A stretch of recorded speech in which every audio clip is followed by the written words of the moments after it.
My in-laws were drunk, but even though people around us were whispering to each other, my in-laws didn't seem to care as they kept yelling at me.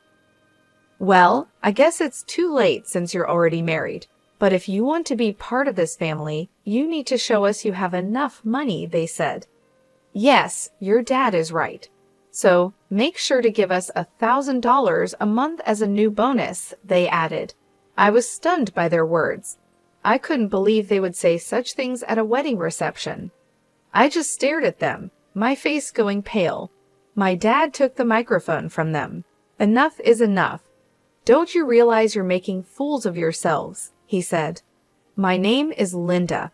I am a 30-year-old office worker. I am currently dating someone named Larry, who is 32 years old, 2 years older than me. I met him through a friend who was worried about me being single, so she introduced me to Larry. After dating for a year, Larry proposed, and now we are soon to be married. I lost my mother when I was very young, and my father raised me by himself. He worked very hard to take care of all my needs. I didn't have many worries growing up, but losing my mom, who I loved so much, deeply hurt me. Because I lost someone I cared about so much, I was cautious with my emotions. That's why I hadn't really dated anyone since my school days. I even thought it would be okay if I stayed single forever. Then I met Larry.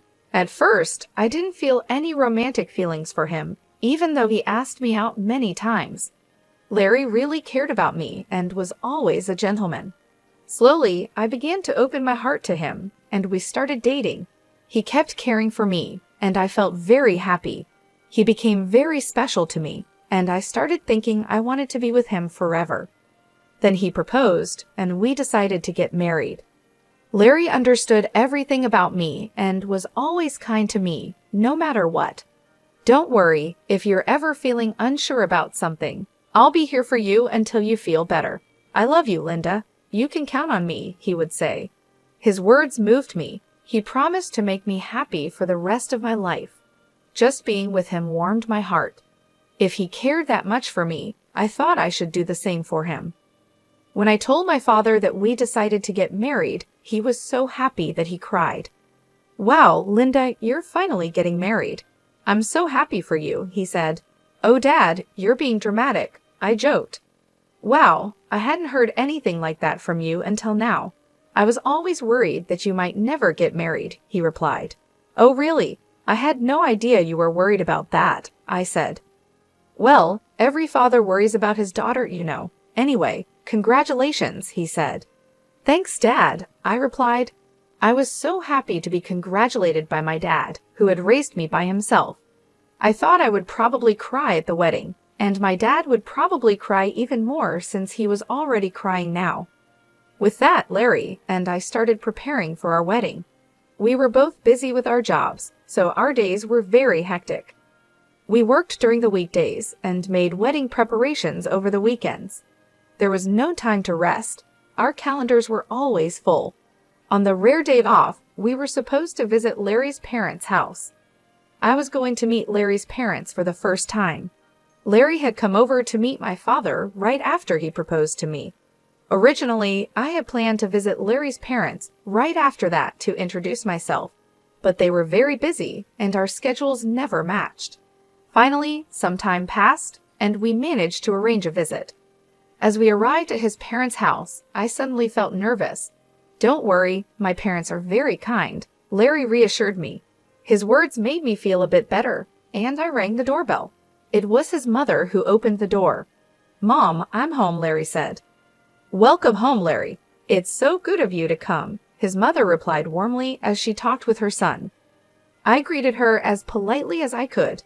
Nice to meet you. My name is Linda, and I'm Larry's fiancée. I see, so you're Linda, she said. Her voice was much lower than when she spoke to Larry, and her smile vanished. She looked me up and down as if judging me. Then she led us to the living room, where her cold attitude didn't change. Linda, I'm curious about what you bring to the table. Larry is our treasure and our only child. If you're going to marry him, you need to be a suitable wife. Are you worthy of him? She asked, more like an interrogation. I was taken aback by her question. I hadn't expected such a cold attitude from my future mother-in-law and was at a loss for words. "You're going to join our family, you know. Are you ready for that?" she continued. True, marrying Larry meant joining his family. But it's not like Larry's family were the Kennedys or some well-known high society family. It's not like I was marrying into a royal family. Why was I being asked to make such a commitment? Besides, I wasn't even going to live with them. I don't like being pressured with questions like these.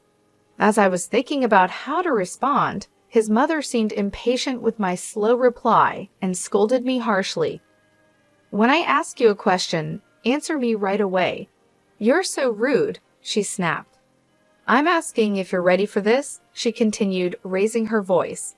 Despite feeling overwhelmed, I managed to say, "I hope that Larry and I will support each other in our marriage." When I said that, his mother was not convinced. What a naive thing to say. You aren't just going to support each other. You are supposed to support Larry. It's your job as a wife to support your husband. You don't even understand the basics, she criticized.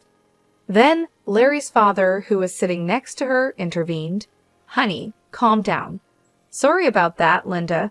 You must have been startled by my wife's words," he said, trying to ease the tension. "It's all right," I replied, trying to remain calm. His mother is very protective of her only son. Maybe she was just nervous and spoke without thinking. Just then, Larry's brother walked in. He spoke in a quiet, calm, and gentle tone.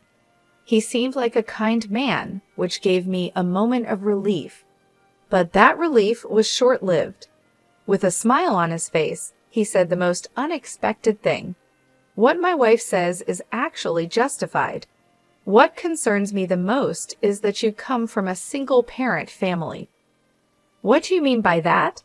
I asked, confused. "Well, being raised by just one parent doesn't have a good public image. We can't be too happy to have such a person become the wife of our only son, can we?" he explained. "Hold on a minute," I said, unable to let this comment slide. "What is wrong with being raised by a single parent? My father worked very hard to raise me by himself. I am very thankful for my upbringing, and I am proud of my father. Being raised by a single parent doesn't make me any less valuable." But they still argued, since you were missing one parent, you couldn't have learned how to be a good wife, do housework, and such. I responded, "I did a lot of housework to help my father. I can also cook pretty well, so please don't say that." Despite my response, Larry's words ignored what I said, and he finally stated, "I will allow you to marry Larry, but in exchange, you must promise to devote everything to us because we are Larry's parents. Can you promise me that?" "What?" I was shocked. "Wow, since you came here to ask for our permission to marry our son, you do know what your duties are, don't you?" Before I could say more, he continued the conversation. I found that my in-laws had completely taken over the conversation, giving me little chance to respond. That night, as I thought more about the marriage, I decided to share my feelings with Larry. "Say, Larry, do your parents always talk to people like that?" "What about it?" Larry seemed unfazed. I was surprised that Larry didn't see anything wrong with what his parents had said to me. "Well, I mean, the way your parents spoke to me and what they said." "Oh, really? Well, they were just talking about whether you were ready for this marriage." "I get that your parents are worried about their son's marriage, but I feel like what your parents were saying was a bit too much." "Really? Why is that? My parents didn't say anything wrong. Besides, they've given us permission to get married, so don't worry about it." That's true, but I felt uneasy that Larry seemed to side with his parents more than with me, and that was very troubling. I guess he realized I was feeling unsure because he gave me a hug. "Linda, you don't have to worry so much. My parents are just a bit upset because their only son is getting married," he said.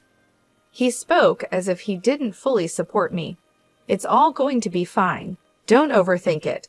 I'm sure they just want what's best for us. They want us to be as good of a couple as they are. That's why they were a bit harsh." "Oh, really?" I replied.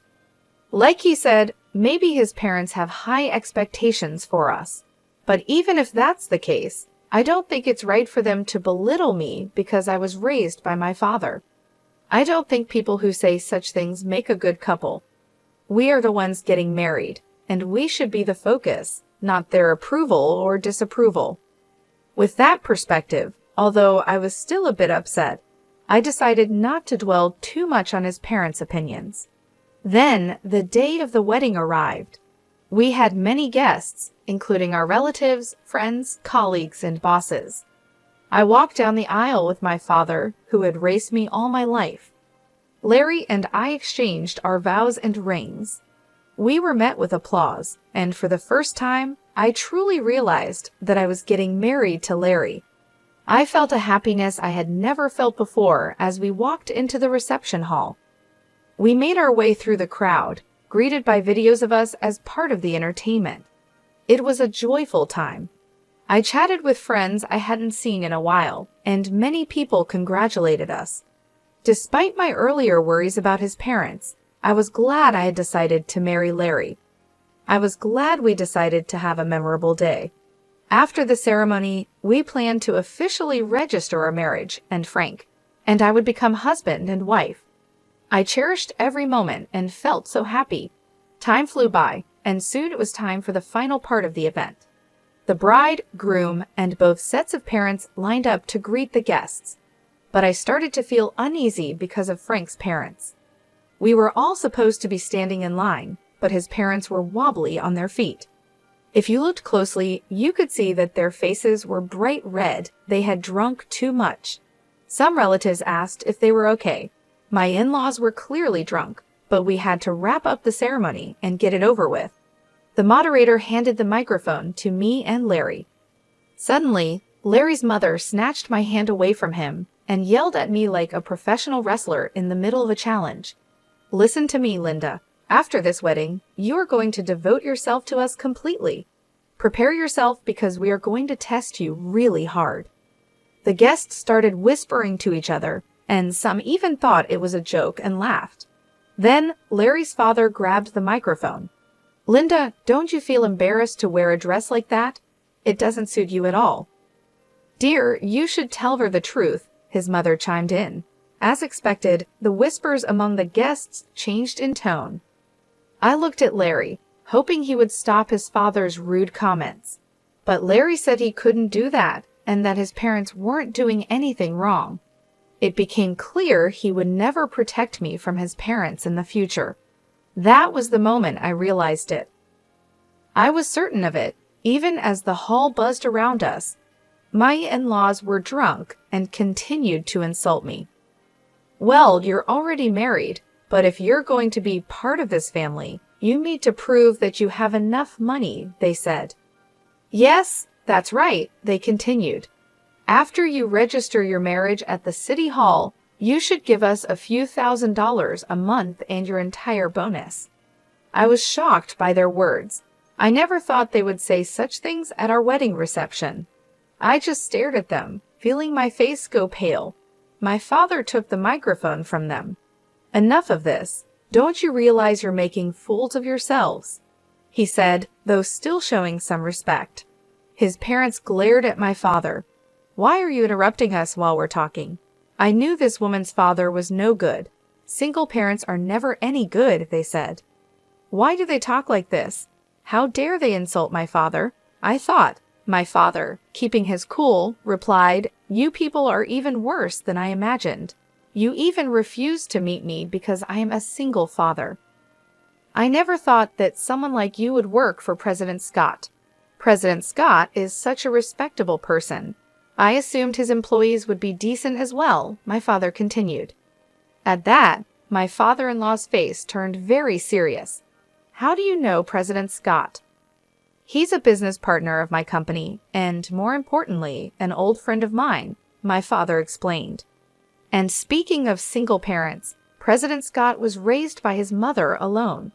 "So you just insulted the president of the company you work for."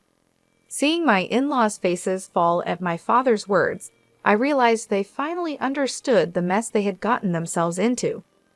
"I apologize, sir. Please don't tell the president about this," my in-law pleaded, suddenly falling to his knees.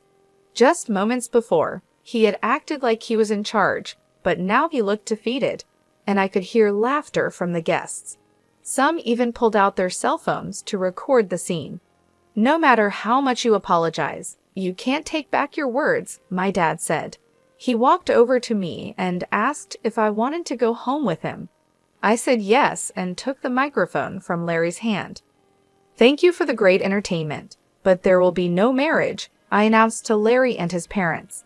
"And to everyone who attended, I will make sure to return the money you gave us for this occasion." Then I left the reception hall with my dad. I caught a glimpse of Larry and his parents looking dismayed, and soon after, his relatives rushed over with worried expressions on their faces. The place must have been in complete chaos. As I returned their money, I apologized to the guests. They all expressed sympathy for me and praised me and my dad for our actions, saying it was good that we weren't taken advantage of by such terrible people. Later, Larry's coworkers who had attended the reception must have spread the word about what happened at his company. Larry became known for having such unreasonable parents and was criticized for having a weak character. His embarrassment was so great that he resigned voluntarily. And of course, the president of my father-in-law's company found out about the incident. Larry's father was demoted and sent to an insignificant division of the company, transferred to a remote office in the countryside. I heard that Larry's family has been ostracized by all his relatives because of what happened at the wedding. While it's unfortunate, it really was their own doing, and sometimes things like that just can't be avoided. In the meantime, I've been using this opportunity to strengthen my relationship with my dad. We've been spending more quality time together, and it's helped me appreciate all he's done for me even more. One day, he sat me down for a serious talk. "Linda, are you interested in running the business?" he asked, looking at me with a mixture of hope and seriousness. "Do you mean?" I started, a bit unsure where he was heading with this. "Why don't you work towards becoming the president of my company?" he suggested. It was a big step, and he seemed to believe I was ready to take it on. "I'll do my best," I promised him, feeling a mix of excitement and nervousness. I decided then to focus on stepping up my game at work rather than getting entangled in romantic relationships for now. I wanted to prove to myself and to my dad that I could excel and perhaps one day be a great leader like him. Currently, I am deeply involved in learning everything I can at my dad's company. The work is challenging but fulfilling, and I'm determined to make the most of this opportunity. Reflecting on the wedding fiasco, it's clear that Larry's in-laws were quite unreasonable, turning what should have been a beautiful event into a spectacle. Thankfully, since the marriage wasn't officially registered, Linda myself in this scenario was spared from a legally binding mistake. Now, free from any marital ties, and with no looming in-law issues, I can focus solely on my career aspirations. It's a relief to know that out of a chaotic situation came a clear path forward for me. I look forward to what the future holds and am excited about the potential of leading the company. I wish myself all the best and hope that anyone watching this story can take something valuable from it. Thank you for staying till the end. Please consider subscribing if you enjoyed this story, and I hope to see you in the next video.